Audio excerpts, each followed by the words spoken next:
Today I have the Springfield 3040 Krag, and it was the 3040 Krag that was replacing the 45 Government, or it was the trapdoor Springfield model of 1873.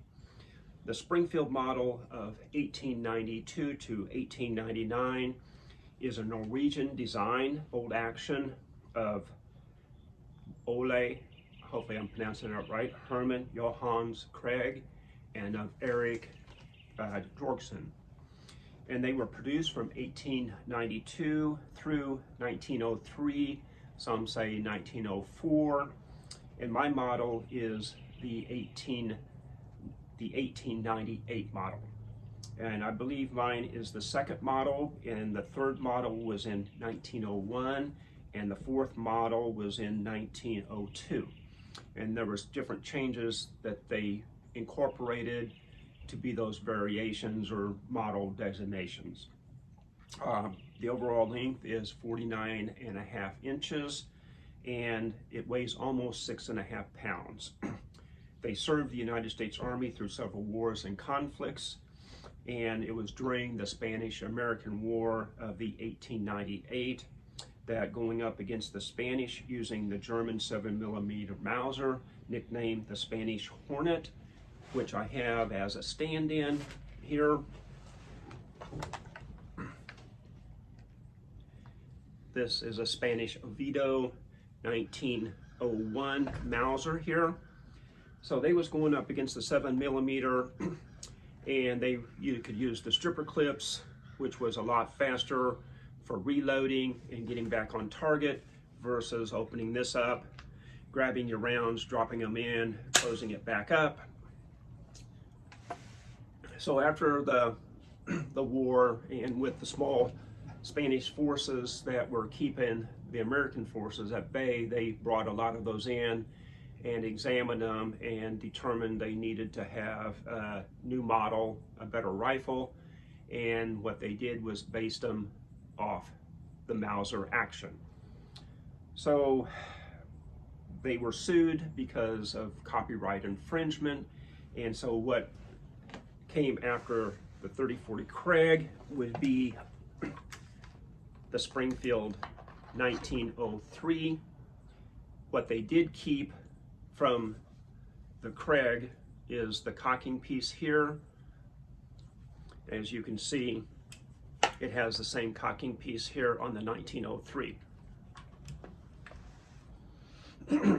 So there is a total of 10 variants. That includes the 1892, the 1896, 1898, and the 1899 of rifles and carbines, cadets, and the constable carbines. And the American Krags, out of the three between the Norwegian and the Danish, the Americans are more affordable and more numerous to get. As they were being phased out, they were regulated to the Army Reserve and to the National Guard, and then later given to the American of Foreign Wars, and also to the American Legion, Sons of the Union of the Civil War, and the Veterans of Foreign Wars. So we're going to take a closer look at mine, and then we'll go out to the range, and what I'll be shooting is my Hornady and 3040 Krag 180 grain soft point. Start back here at the back for my 3040 Krag. And it has for the cleaning.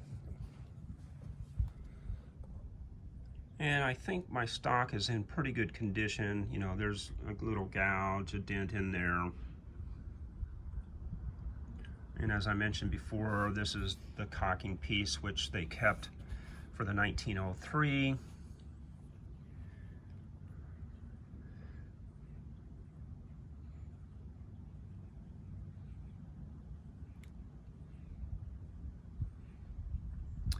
And the rear sight, if you can see it there, I may have to flip it up for you to show you. We're going to go ahead and go on up.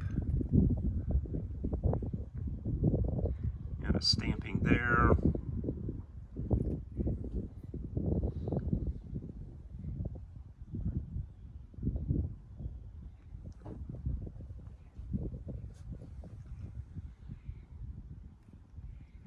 And this has a very thin, tall blade side on it.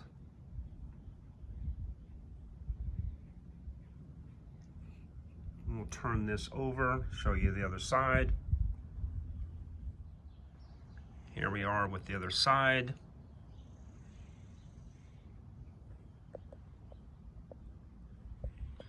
And there's the cartouche there. This says 1902.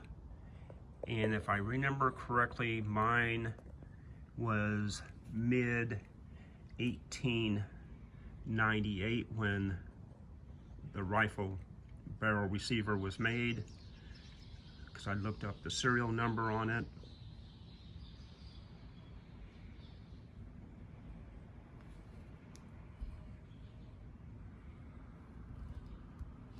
And the bore is in really good condition also.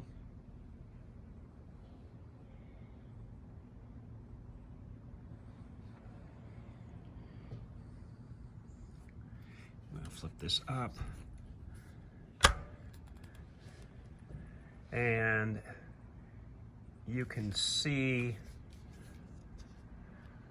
that's all there is to look through for the rear sight up to that narrow blade up front. I'll turn this to the bottom.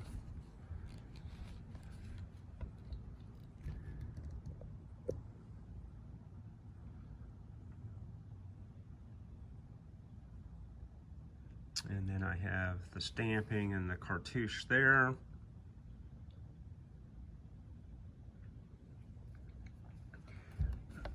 And for comparison size, let me get this cocked open a little bit. Hold on a second.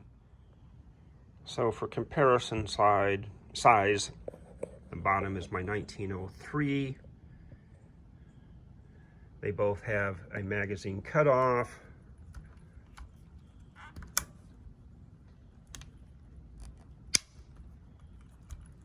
They both have the same cocking knob, but as far as the overall length, the 1903 is the short rifle versus the longer 30-40 Krag by several inches.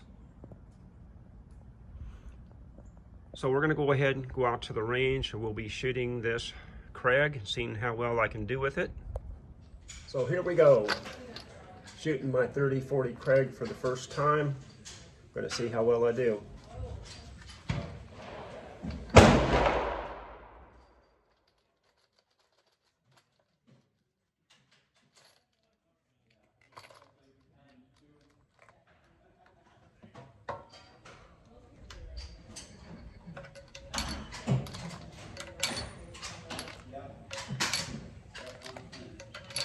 Yeah. Got it all visualized, ready?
Huh?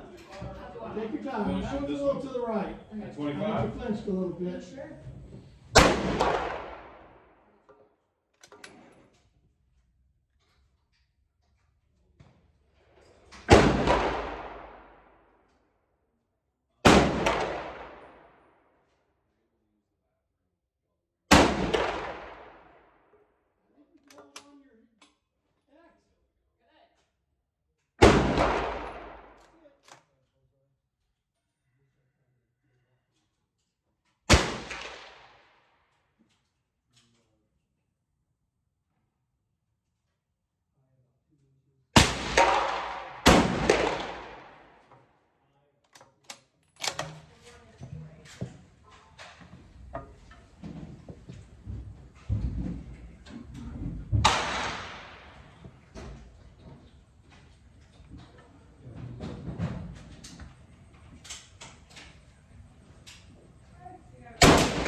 So here's my target now for my 30-40 Krag. Overall, I think I did well. Again, for me, I'm aiming down here, so I probably could have raised my point of aim up some to get more up in there, but I mean, overall, that's, for me, getting used to my new glasses, I think that's pretty good.